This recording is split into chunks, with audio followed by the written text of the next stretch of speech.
de ceux qui me font du mal, c'est le fait de décider que quoi qu'il arrive, moi, je ne retiendrai personne dans mon cœur. Parce que mon cœur, il est fait pour irriguer mon sang. Alors si je garde quelqu'un dedans, il va empêcher moi, mon sang, d'être irrigué, d'être nettoyé, d'être purifié. Je ne veux pas payer des frais de consultation à un cardiologue. Donc, je pardonne.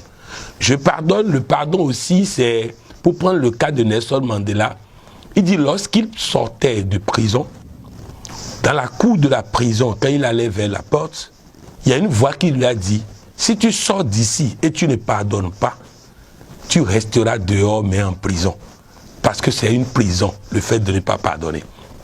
Donc pardonner, c'est se libérer. Pardonner, c'est laisser venir à moi mes bénédictions. Pardonner, c'est laisser venir à moi ma santé.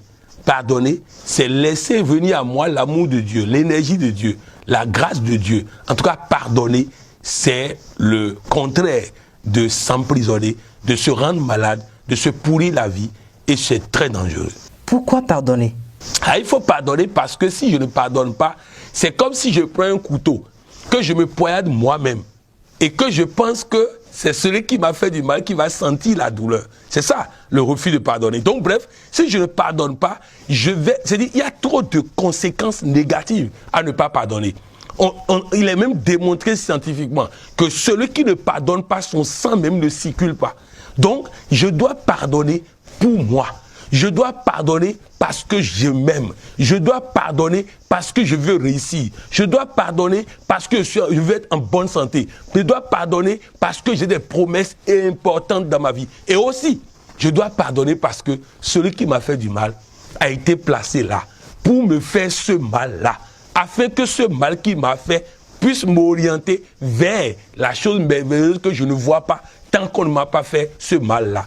Vous avez un conjoint qui vous a lâché. La parole de Dieu dit, quand Dieu ferme une porte, c'est qu'il a ouvert une porte plus grande. Alors qu'un conjoint vous a lâché, au lieu de lui en vouloir, demandez à Dieu pourquoi il a permis que cette porte se ferme et il va vous ouvrir une porte merveilleuse, une porte extraordinaire. De la même manière, deux sages étaient allés visiter des gens pauvres.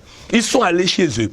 Arrivés là-bas, ils ont visité tellement pauvres. Il dit, mais comment vous vous en sortez ici? Il dit, nous avons une vache qui produit du lait. Et c'est ce lait qu'on vend pour manger. Le lendemain, quand il voulait partir, le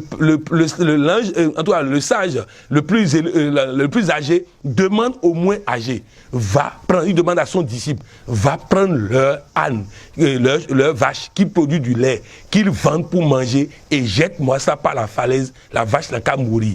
L'autre dit comment? Il dit, va faire ce que j'ai dit. Effectivement, il est allé prendre la vache, il a jeté par-dessus la falaise, la vache est morte et ils sont partis. Ils sont partis 3 ans après. L'autre s'est dit, il était tellement gêné, tellement mal à l'aise, le disciple, qu'il est revenu sur ses pas pour pouvoir les aider. Et il arrive là-bas, il voit que la famille est riche et très riche maintenant. Et il leur demande, qu'est-ce qui s'est passé? Il dit, nous étions accrochés à cette vache. Et pendant qu'on était accrochés à cette vache, et on pensait que cette vache faisait notre bonheur, faisait notre joie, faisait notre ceci, c'est là que la vache est morte. Quand la vache est morte, on a dû chercher autre solution. Et c'est là qu'on a compris qu'on avait un gisement sur lequel on était assis. Mais on n'aurait pas cherché ça si la vache n'était pas morte. Voilà de quoi il s'agit. C'est-à-dire que celui qui t'a fait du mal, en réalité, Dieu a permis ça parce que derrière ça, il y a une porte ouverte que tu ne vois pas. Le mal qu'on t'a fait va te réorienter vers cette porte merveilleuse. Quelqu'un t'a licencié, c'est pour t'ouvrir une porte plus grande. Quelqu'un t'a fait ceci, c'est pour t'ouvrir. Donc bref, nous devons pardonner parce que même ce que nous considérons être mal peut ne pas être un mal. Ce que nous considérons comme un problème peut ne pas être un problème. Rappelez-vous, en Égypte, Dieu dit à Moïse, va demander telle chose à Pharaon. Mais moi-même, Dieu, je vais durcir le cœur de Pharaon pour dire non, afin que ma gloire se manifeste. Pour dire non. Ça veut dire que la souffrance